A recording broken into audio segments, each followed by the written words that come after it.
Déjeme sentir por un momento la necesidad de ser tu aliento. Seguimos en Citas de Radio y estamos en comunicación con el señor Federico Storani. Storani es abogado y militante político del Partido Radical, fue diputado nacional y ministro del Interior de la Nación. Actualmente también es profesor de la Universidad Nacional de La Plata.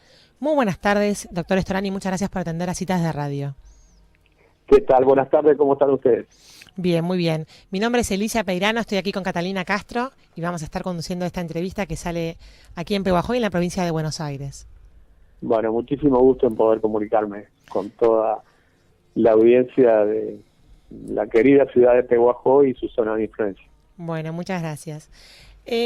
Storani, venimos de unas semanas tumultuosas, si se quiere llamarlas de alguna manera, para el Partido Radical. A unos días de la convención en el cual hubo esta reñida entre Sanz y Cobos, ¿cuál es su lectura de lo que ha sucedido y qué conclusiones saca usted personalmente desde adentro de las entrañas del partido? Mire, primero la celebración misma de la convención me pareció muy positiva, cosa que recogieron sus colegas en todo el país, que un cuerpo como es la Convención Nacional, que está integrado por 337 miembros, estuvieran presentes 330, era casi un pleno completo, claro, que es poco habitual.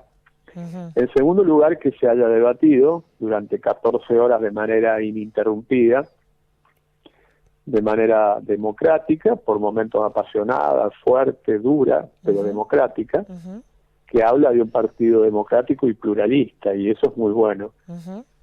Y por último, la conclusión, la resolución que se tomó, yo creo que es muy positivo, porque intenta dar a la sociedad una herramienta para que el radicalismo vuelva a ser un poco la columna vertebral de una alternativa muy competitiva en la Argentina. El radicalismo tiene historia, tiene tradición, tiene extensión territorial, y puede servir para potenciar las candidaturas dentro del espacio que se ha conformado con la coalición cívica y el PRO, Uh-huh. y después de superadas las primarias abiertas, simultáneas y obligatorias en agosto, ser una alternativa de poder que termine con esta alternancia que se produce entre los populismos. Uh-huh. Y para nosotros el kirchnerismo es una variante de un populismo que está disfrazado en un relato que no se compadece con la realidad y que es imprescindible superar en la Argentina, y para eso había que tener una alternativa política, que es lo que se ha brindado en esta convención de Gualeguaychú.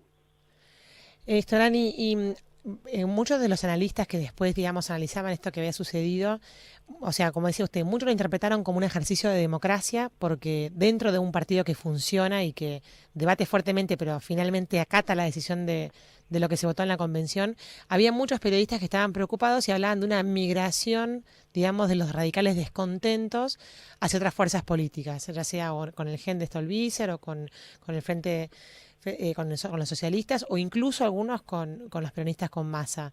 ¿Qué opina usted de este análisis, digamos, que hicieron algunos?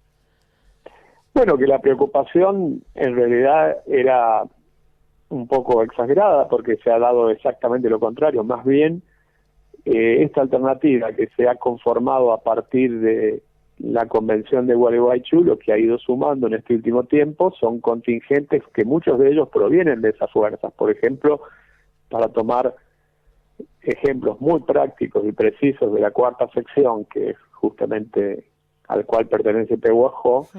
está claro que el intendente de Rivadavia, de América, Sergio Buil, que era del GEN, pasó a conformar parte de este acuerdo político.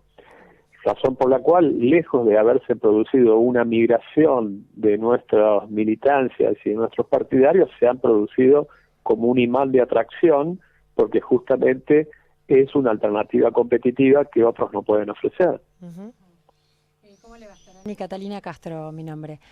¿Qué tal? ¿Cómo estás? Previo a la convención, las voces del oficialismo decían que, bueno, que dudaban que finalmente la UCR vaya a un acuerdo con el PRO porque no creían que un partido como la UCR iba a dilapidar el capital y la soberanía política que ostentaba hace tantos años. ¿Ustedes cómo lo viven a esto? ¿Creen que han cedido demasiado al aliarse con el PRO? No, para nada. Yo creo que eso era más que nada un intento para influir sobre algunos convencionales, porque el gobierno, por supuesto, estuvo muy atento al desarrollo de nuestra convención y trató de influir para que no se produjera este acuerdo. ¿Por qué? Porque este acuerdo pone en peligro su propia continuidad, y esa es la verdad. Una cosa es antes de la convención de Gualeguaychú y otra después. Ello ha puesto en peligro la continuidad del gobierno kirchnerista en cualquiera de sus variantes, porque en realidad nosotros mantenemos nuestra identidad y vamos a competir a las primarias abiertas con nuestros propios candidatos. Prueba de ello es que el candidato que nosotros llevamos, precandidato a presidente de la Nación, es nada más ni nada menos que el presidente del Comité Nacional de nuestro partido, que es Ernesto Sanz. Por otra parte, si miramos el mapa, vamos a observar que el radicalismo está en condiciones de ganar con candidatos propios, con este acuerdo, entre 8 a 10 provincias del país. Si quiere las nombramos, pero algunas ya tienen principio de ejecución, por ejemplo en la primaria que ya se ha hecho en la provincia de Mendoza. Por lo tanto, si a esto también se multiplica las cantidades de intendencias y el aumento de la representación parlamentaria, lejos de debilitarse el radicalismo, se va a fortalecer. Pero no lo hemos visto como una cuestión puramente sectaria o egoísta. Lo pensamos como que el radicalismo no solamente tiene que ayudar a ganar una elección, sino también a la gobernabilidad, porque no se trata de ganar simplemente, sino el otro día garantizar cómo se gobierna y cómo se satisfacen las expectativas que el pueblo ha depositado en nosotros, ¿no? Ahora, desde afuera, cuando uno lee los medios o algunas declaraciones, pareciera que el radicalismo está mucho más abierto hacia el PRO que el PRO hacia el radicalismo. ¿Ustedes esto lo viven así? No, en realidad nosotros creemos que la diferencia puede ser que el radicalismo es un partido con más historia y más orgánico, mientras que el PRO tiene una mayor tradición, digamos, de personalidades que se han vinculado a la política, incluso de distinto origen, de distintos órdenes. Algunos son, en algunos casos, deportistas destacados, en otros casos gente del arte destacada, pero no tiene una tradición ni una historia como la que tiene el radicalismo. Y entonces es como que los reflejos del radicalismo son más orgánicos, son más institucionales. Sí, bueno, con más razón uno esperaría por ahí por parte del PRO una mayor apertura que no se lee tanto, ¿no? Bueno, nosotros esperamos que se dé en los próximos días. Yo, por ejemplo, integro esa comisión que ha delegado el propio presidente del comité, Ernesto Sanz, para conversar con ellos, y con quienes yo converso, los veo muy predispuestos y abiertos, no encuentro reticencia en ellos. ¿Esta delegación que usted integra es esa mesa de conducción que sale de la convención o es otra delegación? No, es la que estaba funcionando previamente, que se ha legitimado con la convención. Pero tengo entendido que dentro del radicalismo hay ciertas fricciones con esta mesa que usted integra, ¿no? Es decir, Cobos, Morales y demás. Entiendo que ellos quieren que la mesa que sale de la convención sea la que lleve las negociaciones. Bueno, en la convención hubo una mayoría y una minoría, y la mayoría fue muy amplia. En todo caso, esta comisión representa a la mayoría, pero como nuestro planteo es integrar a todo el partido, por supuesto que la vamos a ampliar para que se integren otros sectores del partido. Pero no vamos a excluir la que ya estaba funcionando. Storani, y en la convención las dos alternativas era una la que planteaba Sanz de aliarse con el PRO y con la coalición cívica, y la otra planteada por Cobos, quizás de ir con Sergio Massa. Ahora, el radicalismo nunca, digamos, siempre planteaba hacer una coalición de gobierno, nunca planteó ir solo, digamos. Porque no es suficiente. Para nosotros es necesaria la participación del radicalismo, pero no es suficiente. Es una condición necesaria, pero no suficiente. Y como dije antes, el tema de la gobernabilidad, y lo digo también por experiencia personal, no es un tema sencillo.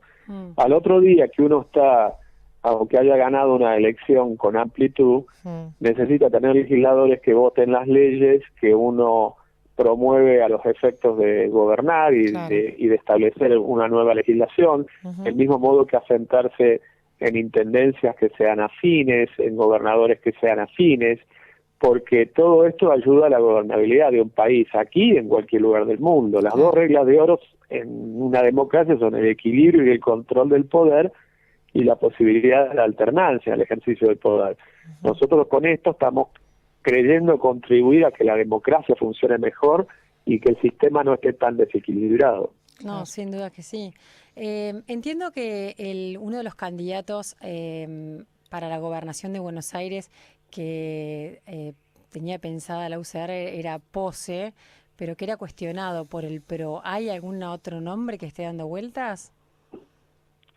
No por ahora, pero lo que obviamente es totalmente justo y legítimo es que el PRO, por ejemplo, ha levantado la candidatura de María Eugenia Vidal. Y nosotros no tenemos sobre eso ningún derecho de veto, ni queremos hacerlo, nos parece una persona muy respetable, del mismo modo que ellos tampoco tienen derecho de veto sobre los candidatos que nosotros podamos mover. En el caso de Gustavo Pose, es el intendente de una ciudad muy importante como San Isidro, lo viene haciendo con mucha eficiencia en su distrito, al gobierno y a la gestión, me refiero, y por lo tanto pues, son perfectamente válidas. Y claramente usted está en la comisión negociadora, digamos, de las conversaciones con el PRO, pero la verdad es que las fuerzas, entre comillas, se van a medir en las PASO, ¿verdad? Claro, son un buen instrumento. Lo único, uno de los defectos del PASO, que yo diría que es un efecto que fue planteado deliberadamente cuando se creaba esta, es el hecho de que no se pueda recomponer fórmula, que uno tiene que ir con la fórmula completa, me refiero de presidente y vice, y luego no poder recomponerla, porque se produciría una integración mucho más fuerte si el que pierde acompaña al que gana. Pero bueno, eso no es posible porque la ley lo prohíbe, pero nos parece que es un buen ejercicio porque de cualquier forma todos los hombres y mujeres que quieran participar en este espacio pueden hacerlo sin necesidad de estar afiliados a los partidos políticos. Y hay mucha gente independiente que está interesada en esta opción. Sí, totalmente. Storani, ¿qué significa el sistema de adhesiones múltiples, que es uno de los requerimientos del ala que salió como minoritaria de esta convención? Las adhesiones múltiples es que pueda, por ejemplo, los candidatos locales adherirse a diferentes opciones de tipo presidencial. Y bueno, y eso no, eso es lo que le marca claramente la convención un límite. Solamente pueden darse dentro de lo que resolvió la convención, con la coalición cívica y el PRO. Totalmente, claro. Solamente por vía de excepción, y en alguna provincia en particular, puede autorizarse una adhesión distinta, pero no de manera automática, porque si no sería casi como decretar una libertad de acción y no tendría ningún objeto haber hecho la convención y haber hecho el debate que se desarrolló. Sería como disgregar el partido. Exactamente, porque hay provincias donde esa situación sí se justifica. Yo le voy a dar un ejemplo que no son de los más clásicos.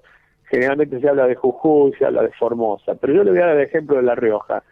En La Rioja nuestro candidato a gobernador es el actual diputado nacional Julio Martínez, que es un excelente candidato. Pero su candidato a vicegobernador es el intendente de la ciudad de Famatina, que es de origen peronista, pero que no está encuadrado nacionalmente con ninguna de las fracciones del peronismo. Y para nosotros es muy importante, porque entre los dos realmente pueden ganar una provincia donde antes nunca se obtuvo un triunfo. Por eso es que esas vías de excepciones se permiten para producir una mayor amplitud y para lograr el objetivo que nos hemos planteado. Ahora, leyéndolo un poquito y escuchándolo a usted, han hecho una jugada como partido arriesgada y valiente en el sentido de que todavía no saben si el PRO va realmente a ceder puestos importantes en la gestión a la UCR. No faltamos con agua sin agua en la pileta, digamos, ¿no? Está bien. no nos saltamos. En realidad lo que estuvo acordado previo a la convención, en las conversaciones que se dieron y en un preacuerdo, es que al menos lo central, que es la lista de legisladores nacionales, sea unificada. Claro, Está bien. está bien. Y eso es para nosotros la mayor de las garantías, porque además usted piense que si hace un repaso por todo el mapa del país, está clarísimo que eso favorece con mucha claridad al radicalismo, Sí, por su sí. peso territorial. Sí, Entonces sí. el radicalismo renueva entre 12 a 14 diputados y puede llegar a incorporar nuevos diputados, 20, 22 diputados, con lo cual está casi duplicando la representación que se va a integrar un bloque que va a superar los 50 diputados nacionales. Sí. Claro, Y hay claro. muchas leyes que luego del 2015 va a ser importante rever, ¿no? Que va a ser importante rever y que para nosotros es muy caro tener una representación parlamentaria fuerte, porque también nosotros tenemos nuestra doctrina, tenemos nuestras banderas, Claro. tenemos nuestra identidad, y todo muy bien, podemos tener muy buenas intenciones, pero la mejor garantía es tener nuestros legisladores que cumplan con esa doctrina. Ujú. Estorani, y usted cuando describió como la columna vertebral para hacer una alternativa a la alternancia de populismo que se viene dando, ¿qué proyecto madre tienen ustedes para justamente combatir a este populismo que acaba de mencionar? Lo primero es mejorar la calidad institucional. La verdad que cuando yo hablo de equilibrio y control de poder, para que todo el mundo lo entienda, si hubiese habido equilibrio, como pasa en cualquier democracia seria, no se podría haber aceptado el tratado con la República Islámica de Irán, que tantos dolores de cabeza nos ha traído, entre ellos la muerte de un fiscal especial federal, con consecuencias y en circunstancias todavía no esclarecidas, ¿no es cierto? Y eso se sacó en un tiempo récord, justamente porque el gobierno tenía una amplísima mayoría, tanto en diputados como en el Senado. Entonces la calidad institucional es mucho mejor si se equilibra el sistema. Piense usted que nosotros de esta forma podríamos derogar, entre otras cosas, los superpoderes. Los superpoderes muchas veces se utilizan como un arma para disciplinar políticamente, porque los superpoderes están en cabeza del jefe de gabinete y actúa otorgando las partidas conforme a un poder discrecional, que eso es muy negativo para un sistema democrático. Y entre las medidas que pensamos encarar es la identificación de políticas de Estado, entre las primeras figuran, por ejemplo, la cuestión del amparo y la seguridad para todos los argentinos, que es la que figura primero en cualquier encuesta, y para eso planteamos poner en vigencia la ley que ya está vigente y que no sabemos por qué este gobierno no la aplica, del Consejo de Seguridad Interior, que permite combatir los delitos complejos como narcotráfico, como trata de personas, como tráfico de armas, etcétera. Del mismo modo que la posibilidad de realizar un congreso pedagógico que ponga nuevamente pata para arriba la educación en la Argentina, para que la Argentina no desaproveche las oportunidades que tiene en un mundo globalizado. Y del mismo modo que la inversión en infraestructura, en vez de hacer tanto clientelismo político, para nosotros hay que mejorar sustancialmente la cuestión del transporte y de la energía. Recién mencionó el caso Nisman y sé que estuvo cerca del 9 de julio cuando hablando sobre este tema el mes pasado. Para cerrar la entrevista, ¿qué opina de cómo está la causa en este momento y si piensa que realmente un día vamos a ver la verdad? Bueno, yo voy a dar una expresión de deseo, ojalá se esclarezca, pero en realidad el tema se está enredando cada vez más. Hoy, por ejemplo, la noticia es que se produjo el rechazo de la impugnación que hacía la ex jueza, o la jueza, mejor dicho, Arroyo Salgado, la viuda de Nisman, a la fiscal Fein. Y bueno, todo esto tiene connotaciones que sin duda alguna va a ir en un plazo más largo. Yo creo que de fondo lo que no nos debe distraer es la cuestión del caso Nisman, que dicho sea de paso, cuando el gobierno lo critica por supuestamente ser tan negativo, tan malo, en las palabras del jefe de gabinete que era mamarracho, berreta, lo que había denunciado, vale la pena recordar que ellos lo mantuvieron durante 12 años y durante 12 años no lo removieron a pesar de haber sido designado por decreto. Por lo tanto, el gobierno tiene una responsabilidad primaria, lo mismo que en el control de los servicios de inteligencia. Clarísimo. Federico Storani, muchísimas gracias por haber conversado estos minutos con Citas de Radio. Bueno, muchísimas gracias a usted, a disposición para cualquier otro momento. Gracias. Gracias. Esta fue una nota con el doctor Federico Storani, abogado, militante político y claramente en el eje de la negociación política de los radicales en su acuerdo con el PRO.